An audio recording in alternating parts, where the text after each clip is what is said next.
al debatir como tema de la agenda política en la sesión de la Comisión Permanente la reforma al Poder Judicial, el narcosenador Emilio Álvarez y Casa del muerto PRD consideró falsario y demagogo que la reforma al Poder Judicial dizque no responde a los problemas que se quieren atender en materia de justicia. Señaló que no es cierto que la voluntad popular haya otorgado el mandato de esta reforma constitucional y llama a hacer un acuerdo de Estado.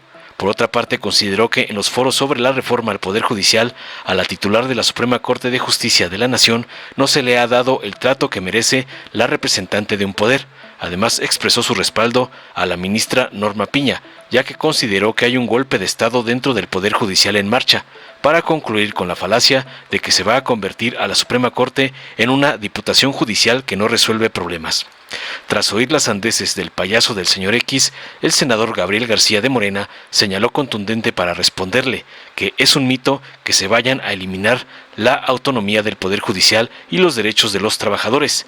¿Qué mayor autonomía que la legitimidad de una elección justa?, apuntó y añadió que se respetarán a fondo los derechos laborales. Además indicó que la reforma respetará la carrera judicial, con filtros específicos y con el requisito fundamental de que los candidatos tengan buenos hábitos, buena conducta, formación y que le tengan amor al pueblo, y aclaró que es la cúpula la que quiere conservar sus privilegios y canonjías. Finalmente, en otro tema, indicó que no hay ninguna investigación contra Carlos Loret de Mola, pero refirió que hay transferencias millonarias de recursos públicos hacia un conglomerado de empresas fachada que financian al programa de golpeteo mediático Latinos. Veamos enseguida cómo el payaso Álvarez y Tranza es aniquilado por Gabo García por defender a la corrupta Norma Rapiña, como le manda su amo, el narcoampón Claudio X González. Buenas tardes, distinguida asamblea. Hemos discutido la semana pasada y esta sobre la reforma judicial. Me sumo, presidente, a la expresión hecha por la senadora Paredes de poder discutir el tema de la Guardia Nacional, el tema de su concepción, pero más allá solo de la Guardia Nacional, el modelo de seguridad que como país tendríamos que estar discutiendo, más allá de la adscripción, que de suyo es por demás importante, porque eso requiere una visión de Estado, como requiere una visión de Estado también la discusión de la eventual reforma al Poder Judicial. Es un hecho fundamental que hay temas claves. La semana pasada platicamos que el gran ausente en esta discusión han sido las víctimas, que parece fundamental poder retomar su experiencia, su visión. Pero también creo que un gran ausente en esta discusión, no solo la Fiscalía General de la República, que por cierto, su titular no estuvo en el foro en la Cámara de Diputados, sino las fiscalías. El tema de la impunidad pasa a una centralidad en términos de lo que hacen las propias fiscalías. Me parece que solo estamos revisando un lado de la ecuación. Y la reforma que se ha propuesto, la reforma que se quiere poner a discusión, en realidad no está respondiendo o atendiendo algunos de los problemas que creo quiere atender. Y me parece que si no tenemos una discusión holística del problema de la justicia en México y al no atender las fiscalías, estaremos desaprovechando una oportunidad estructural. Esta discusión, más allá de cómo nos paremos ante ella, tiene que resultar en un beneficio con una visión y un pacto donde podamos todas las fuerzas políticas estar en esta discusión. Yo sostengo que convertir a la Suprema Corte de Justicia de la Nación en una diputación judicial no resuelve los problemas que se anotan. Todo lo contrario. Incluso la propuesta que se presenta no llevará a que la gente vote de manera directa, como se dice, sobre esa eventual elección. Es una elección indirecta, pero es una elección indirecta que tendrá un sesgo particular, donde la visión del partido gobierno tendrá una hegemonía en el caso eventual de que esto se pudiera así desarrollar. Me parece entonces que tenemos que tener una discusión sobre el sentido mismo si la construcción de una soberanía popular en el Poder Judicial es lo que queremos resolver en materia de eficacia, eficiencia, impunidad, corrupción y austeridad. Honestamente no da el formato y por eso creo que los foros que se están haciendo tienen que tener el cuidado, ya se ha advertido, me parece muy importante en la Cámara de Diputados. Yo honestamente creo que no se le ha dado el trato a la titular de la Suprema Corte de Justicia como representante de un poder. Me parece que lo que pasó en Guadalajara no debe suceder, no debe contaminarse con agendas electorales y creo que se tiene que cuidar. Y tampoco, y lo quiero decir así, quiero expresar mi más absoluto respaldo y solidaridad con la ministra Piña. Hay un golpe, pues para así decirlo, un golpe de Estado dentro y fuera del Poder Judicial en marcha. Puede no acompañarse, puede no gustarse, pero que se genere una discusión, porque una mujer de ese tamaño no se somete a la discusión política, me parece peligroso. Yo me imagino qué pasaría si esa discusión y esos términos fuera sobre el titular del Poder Ejecutivo. Resultaría inaceptable. Por eso es indispensable respetar el pacto constitucional y respetar la división de poderes, porque lo que se está haciendo en contra de la ministra Piña, a mí me parece un golpe de Estado técnico al Poder Judicial. Podemos no compartirlo, pero es así. si esta discusión fuera sobre el presidente López Obrador, ustedes estarían profundamente indignados. Y es la titular de un poder y no basta más que refrendarlo y reconocerlo. Y de suyo, hay que estar así de claros. La voluntad popular sí estableció la continuidad de este modelo de gobierno, pero no les dio los votos para reformar por sí solos la Constitución. Les dio 54%. Eso es lo que la voluntad popular se expresó en la urna. Y por eso se requiere la necesidad de entender las distintas visiones del país y hacer un acuerdo de Estado. No es cierto que la voluntad popular haya dado per se y por sí el mandato de la reforma en la Constitución. No es así. Y por eso, en respeto a esa voluntad popular, a ese pacto democrático, es que se tiene que construir una visión de Estado en este y los demás temas que nos ocupan. Por su atención, muchísimas gracias. Esta tribuna es fundamental para aclarar mitos y realidades. Hay un principio aceptado mundialmente. La verdad nos hará libres. Y somos, en libertad, una comunicación con todo el pueblo. Se habla de que se está en contra de quitarle la responsabilidad a la ministra Piña.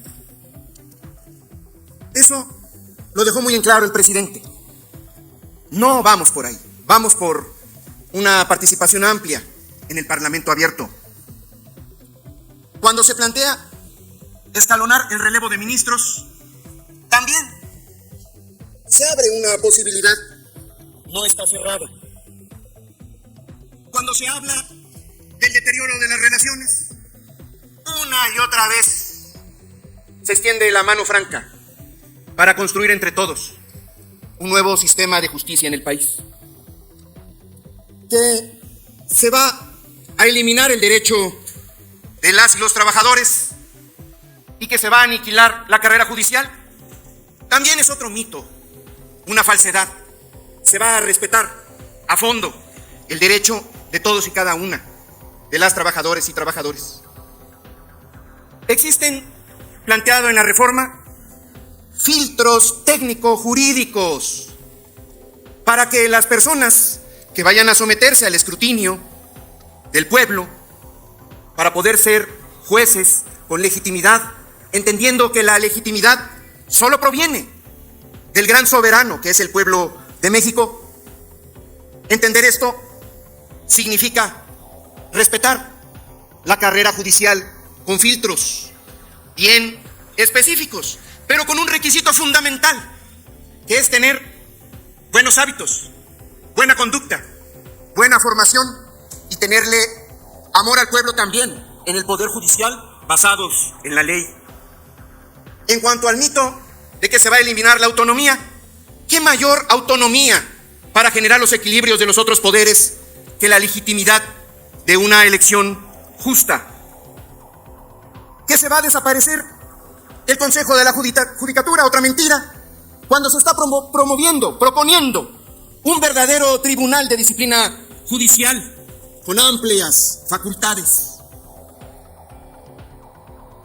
Que el pueblo no tiene la capacidad. ¿Cómo no va a tener la capacidad el pueblo de México si ha sido el protagonista de las grandes transformaciones en nuestra historia? Que es al que debemos la existencia de un poder legislativo y un poder ejecutivo. Vamos a fortalecer la democracia y dar el primer paso con la democratización. Permítame, senador. ¿Con qué objeto, senadora Gaitán?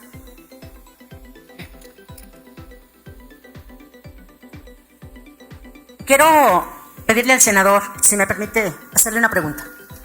¿El orador acepta pregunta? Sí. Gracias, una pregunta de la senadora Gaitán. 1 minuto para la pregunta y hasta 2 para su respuesta, senador.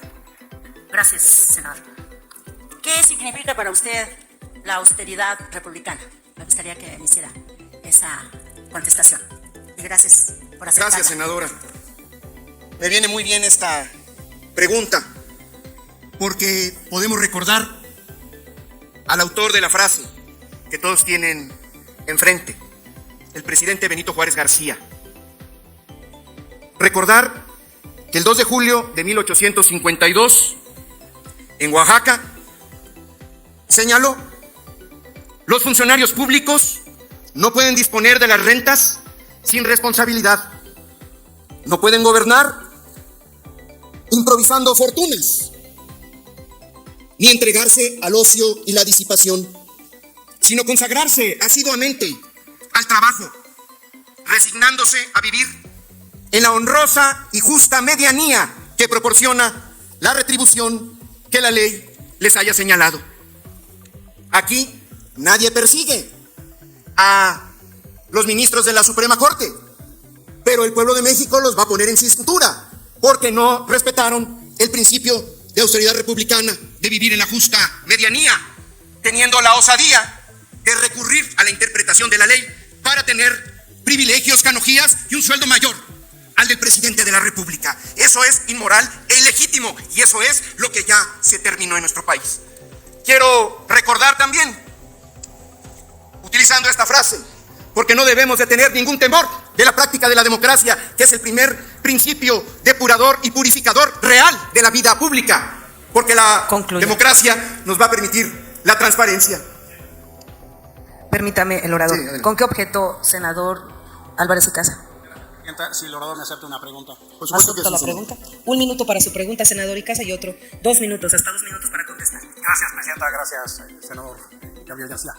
En los términos que usted propone y manifiesta sobre la violación a la Constitución de los integrantes del Poder Judicial, que no se han acatado lo que establece la Constitución, ¿establecería usted los mismos términos para el general secretario, para el almirante secretario y los altos mandos de las Fuerzas Armadas, que tampoco ganan menos que el presidente? Ellos también están violando la Constitución en sus términos. ¿Usted mantendría los mismos dichos porque no se atienen a la Constitución? Gracias por su respuesta. No malverse, señor senador, lo que he dicho. Lo que violaron algunos integrantes de la Suprema Corte de Justicia fueron los principios. Y los principios de austeridad republicana. Y los principios de defender el legítimo derecho de los trabajadores, engañándoles, porque lo que quieren conservar son sus privilegios y canonjías. Y vamos a poner en contexto por qué es importante que también sea un elemento la práctica de la austeridad republicana para purificar, para limpiar la vida pública del Poder Judicial.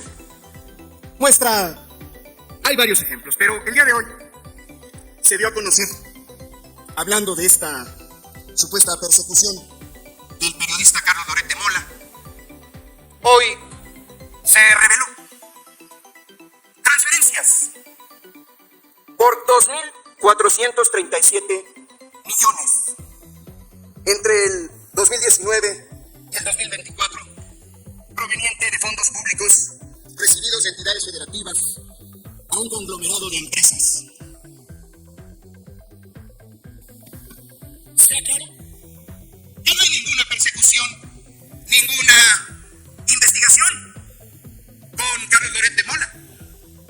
Pero lo que sí hay es un conjunto de empresas que recibieron esta cantidad de recursos, escúchenlo bien, disfrazando la venta de medicinas. Y es de ahí que se derivan transferencias importantes y comprobables al ingreso del periodista. La austeridad republicana es el estado superior de la función pública. La austeridad republicana es lo que le permitió al gobierno de México lo que parecía imposible, que es la redistribución del ingreso en el país y la reducción de 5 millones de pobres. Por eso, por favor, por congruencia, en honor a la memoria de nuestro presidente Juárez, el gran jurista de México, el gran consecuente de vivir con principios, que es la austeridad republicana, algo inminentemente necesario para tener un poder judicial más justo y equitativo. ¡Que viva la reforma del pueblo, el poder judicial! Gracias, senador. Dale en me gusta, suscríbete, activa la campanita y compártelo para que más gente lo vea.